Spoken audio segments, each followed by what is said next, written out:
engagement of time traveling to parallel existences, it happens all the time. Let's just get that out there. The only difference is we're not consciously aware of doing it. We don't put a name to it. We don't study it. We don't seriously define it. And we don't explore our capabilities for possibilities. Because that takes thought. That takes mind. That takes energy. And we have those things, but right now they are very distracted with maintaining what we have in the artificial matrix. We have to make sure we have a roof overhead, clothes on the back, food to feed the family, making sure everyone has what they need. And then we have to protect ourselves from all the garbage that's being directed toward us, the energy. I mean, it's a lot. And for us to say we have the time to transmute and to focus and to receive or transmit how we feel, it's not something that we're consciously doing on a daily.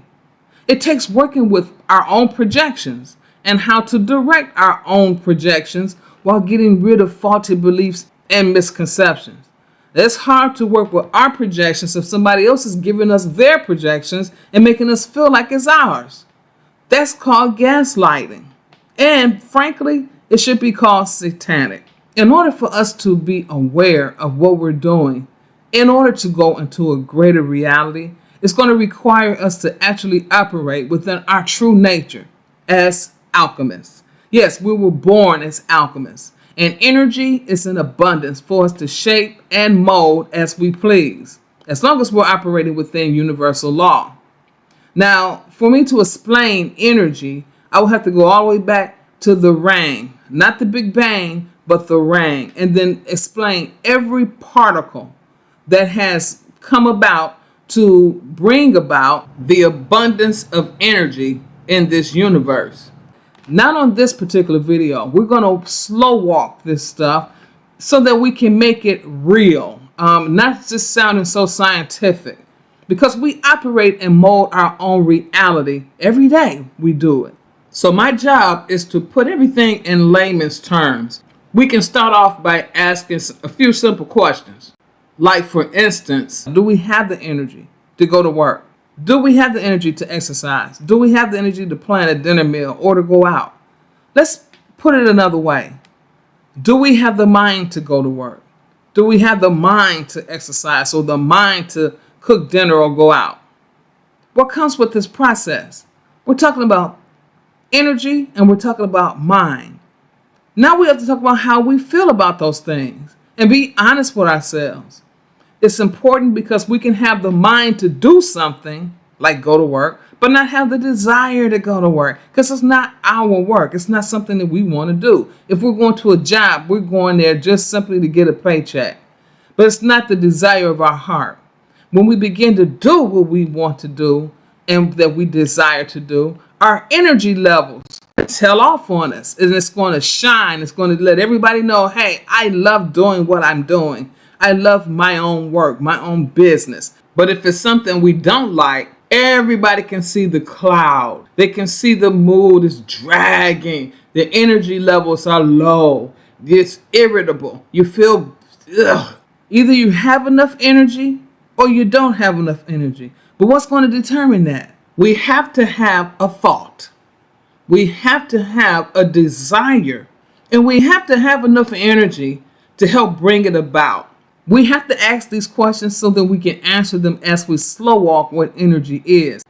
And these are the fundamental basic steps for going into parallel existences, all right here on Earth. We don't have to go to another star system or another galaxy. We can be right here in this solar system on this planet called Earth and experience the abundance of her multidimensional existence. And here is where we begin this series of getting clear about energy. We will end with the definition of electricity, which is the creation of different force fields or lines of force that exist independent of electrons. It consists of negative and positive lines of force. Now that's very interesting. But now we're talking about energy from the Rang that did not and does not require electrons. When we talk about energy, we're going to have to talk about the duty and the job and the mission of electrons. How can we make this energy work in our favor? How can we exist without existing in places that we don't want to be in? Today is Ken 196, the yellow magnetic warrior, with the power of intelligence, action to question, and the essence of fearlessness. We're going to look at the magnetic tone too. That has the power to unify, the action to attract, and the essence of purpose. Time, V17H7. Now, time is a universal factor of synchronization. Now, time here is located on the 8th magnitude of the 6th dimensional ESP circuit, where it sublimates. And we say sublimate is an interaction, it's something being modified or diverted, as far as subliminal communication in beta alpha. Something is going on here. Something that's going to be unforgettable, unexplainable in the way of download. Okay, so the intensity of this 6th dimensional extrasensory perception is on an 8 out of 11. And when we have fearlessness and we know what our purpose is for moving into parallel existence, we set our energy levels to unify. We become more aware and conscious of attracting those components that deal with physics, like heat, like magnetism. Space, V20H15. Space is an infinitely locatable point, and we see that it is right here in the 4th time dimension, 3rd mental sphere, on the 11th magnitude of the 6th dimensional ESP circuit, where it's activating now. So we have two matrices in the 6th time dimension. Space contains our destination, wherever that may be. Here we don't want to put limits on anything or claim any impossibilities that really don't exist. Let's say that we don't know the place, we don't know the name of the place, but we feel it through the subliminal communications that we received from ESP, extrasensory perception.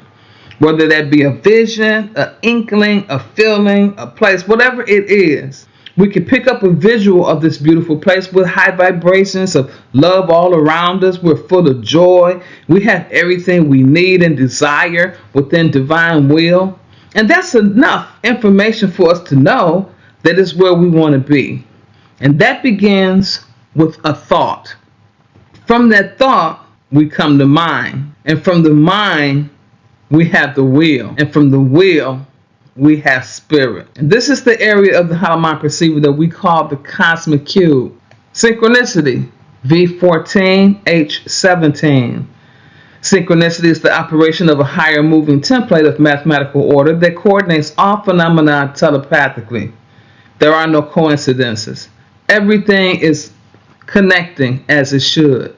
And we see it here located in the 8th time dimension of vertical time, ascending in the force field of beta beta. Now, the 7th mental sphere is of cosmic enlightenment, and it happens to be directly on the archetype of the yellow human. Now, the yellow human has the power of free will, action to influence, and it has the essence of wisdom. I know that I wouldn't want to go into a different, higher, or greater reality without free will, without influence and wisdom, synchronized. These are the things that we want to start becoming more familiar with, to start desiring. Because there is coming a time very quickly where we're going to have to know how to go into these parallel existences. We are the co-creators. We have to know how energy moves and how to alchemize things for our benefit. Peace to the gods.